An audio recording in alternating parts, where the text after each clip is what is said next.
Stefanos Tsitsipas loves playing on the clay in Monaco. He's claimed his third Monte Carlo Masters title, and he did this one in style. And here he is, Stefanos Tsitsipas, roaring on the clay, defeating Casper Ruud 6-1, 6-4. It wasn't 3 sets like I predicted. It was straightforward, and Stefanos Tsitsipas simply loves playing at this event.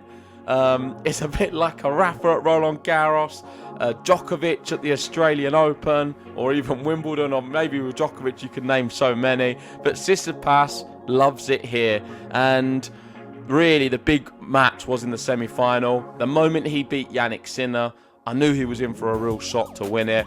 I did predict him in 3. He won it in straight sets. And Casper Ruud, I think he's going to be a little bit disappointed because his record in finals now is becoming a little bit ugly. I do have a tweet somewhere. Let's bring it up. And that's Casper Ruud's now 0-7 in finals above ATP 250 level. He's the king of the 250s. He's won many of them on a clay court as well. But the moment he plays against that better player, he struggles. The only positive you can say about Ruud is that now he's beaten Novak Djokovic. That is one big thing he's never been able to do. Beat one of the real top elite players. He's done that. I would expect now, the next time he's in a big final, I think he's going to win it as well. I think Ruud's someone who is doing his career in stages.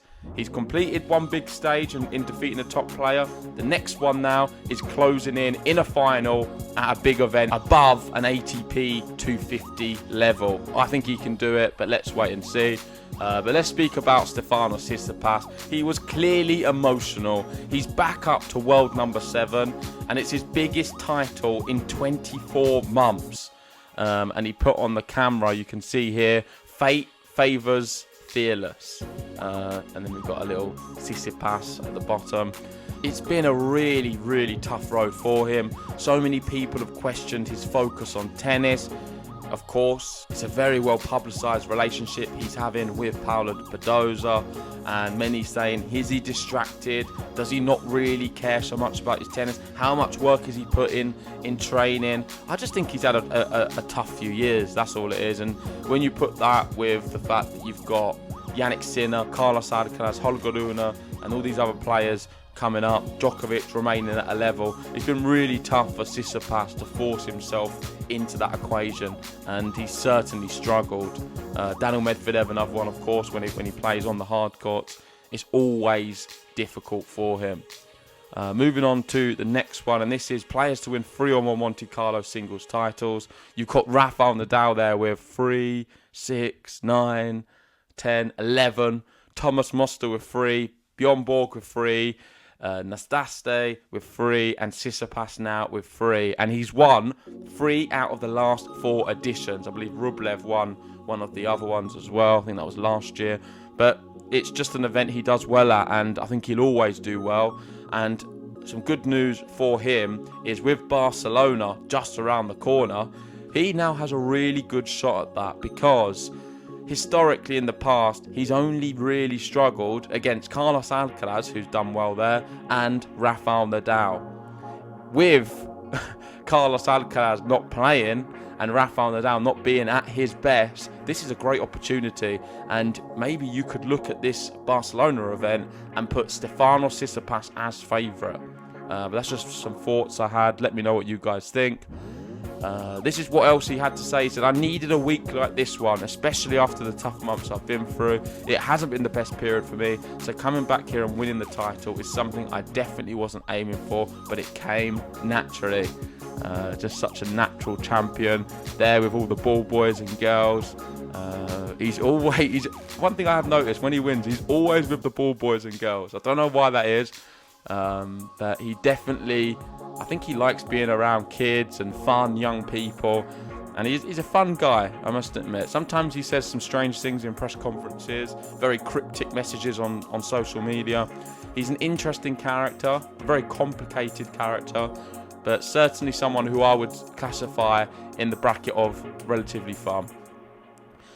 A bit about Greek tennis. So Maria Sakkari and Stefanos Tsitsipas both suffered a Greek tragedy at 2021 Roland Garros. They both have a career high at number 3. They both fell out the top 10 this year. Sakkari found Indian Wells 2022, she got to the final, 2024 final as a healing ground. And Tsitsipas found Monte Carlo. He won it in 22 and won it in 24 as his healing ground. So it's funny how we've got Tsitsipas and Sakkari, the two Greek players on the men's and the women, doing similar things. And they've both got their events where they do well. Sakkari does very well at Indian Wells, Tsitsipas Monte Carlo, Alcaraz Indian Wells. And it is a bit of a theme of the tennis calendar. You will have players who are very good at specific events. I know there's one, I think it's Atlanta, John Isner, always does very well there as well. So something to keep in mind. Of course, John Isner won't be playing that one this year though. Next up, we've got some more press conference quotes, and this was a question he was asked: what's behind the tears? He said, it's been very difficult. To be back on the podium and winning tournaments feels amazing. I can't thank enough my family and friends, and if there is a God out there, for making this possible. I'm extremely grateful to every single person behind this journey. The Trinity is even more special than the first or the second time. This is purely unbelievable for me. Capturing that win today was nerve-wracking. I really wanted the Trinity, so I got it. I'm extremely happy today, and the emotion was very raw. And I'm really happy for him because he does deserve his moment in the sun. It's been a long time coming. And if anything, this just makes Roland Garros, which is around the corner, a lot more interesting. We want to have as many names in there who can win the event. I think we're now going to be looking at the draw to see where's Stefanos Tsitsipas going to be. Is he going to be on the side of Djokovic or a Sinner? Where's Alcaraz going to feature in that conversation as well? Rafael Nadal, he could be playing against anyone, it seems, in the opening round with his ranking. So many questions now, and that's what we want in tennis. And I generally believe if Tsitsipas can get a nice run, if he does well at Barcelona, if he gets a nice run at Roland Garros, you never know. He's someone who could force his way all the way into the final, and that would be an amazing story if he went then and won the whole thing. Let's speak about this one next, and this one's from Ben Rothenberg, someone I don't always agree with, but I thought this was a good tweet. Monte Carlo was a great reminder of how great a format a 1 week Masters 1000 event is. Frustrating that the tour is trending away from those and towards below. What do you guys think of this? Because initially I quite like the idea of having a 2 week Masters event with some more players in there. I thought it was quite interesting. It gives players time for rest. But I do like the fact that we just had a quick Masters event in 1 week. We got to see so much action. And for me, that is something which adds to the excitement. So I'm interested to hear what you guys think. Would you rather the 1 week or the 2 week events? Moving on to what Tsitsipas had to say about Jannik Sinner, because we can't do any episode on here without speaking about Sinner. And I thought it was interesting and ties in with what me and Ben have been speaking about on recent episodes, and that is whether Jannik Sinner can do it on the clay. He was asked, does he believe that he's going to be one of the favourites for the clay season? Because before the tournament, people were doubting the quality of Sinner on the clay. Obviously, last year at Roland Garros, he didn't do well at Rome. And this is what Steph had to say. He said, he's a very good tennis player in all surfaces. I think he has the game to play everywhere well. The last time that we played, that was here. I see his level in a much different level than the last time. I think I played in Rome, twice in Rome, actually on the clay. So since the last 2 times that we played each other, in them instances, he's a much better player now than he was back then. And I saw it the other day.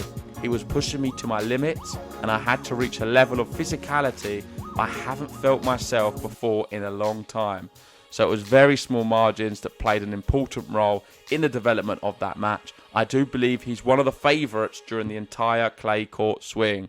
So very, very positive words from Stefanos Tsitsipas about how he believes Jannik Sinner can play on the clay. I agree completely. I think he is definitely one of the favourites. He's shown now he's taken his game up another notch on all of the surfaces. And interesting to hear how Steph felt he pushed him more than most players have in recent years. So Jannik Sinner is not going anywhere on the clay courts. the final tweet I have before I wrap it up, and that is Stefanos Tsitsipas has surpassed $30 million in career prize money after winning Monte Carlo for the third time. And the Greek is the first tennis player born in 1998 or later, male or female, to reach that prize money milestone. So Steph is raking in the money at the moment, and he is the youngest, richest player post 1998. So I wonder what he's going to be spending some of this prize money on. Right, that's enough from me. Let me know what you guys think. Congratulations to Stefanos Tsitsipas. Now I'm excited for the other clay court events. Rafael Nadal will be returning soon, hopefully, and let's see where Stefanos Tsitsipas fits into that equation. If you haven't already, hit the like button, subscribe if you're new, and I'll see you soon.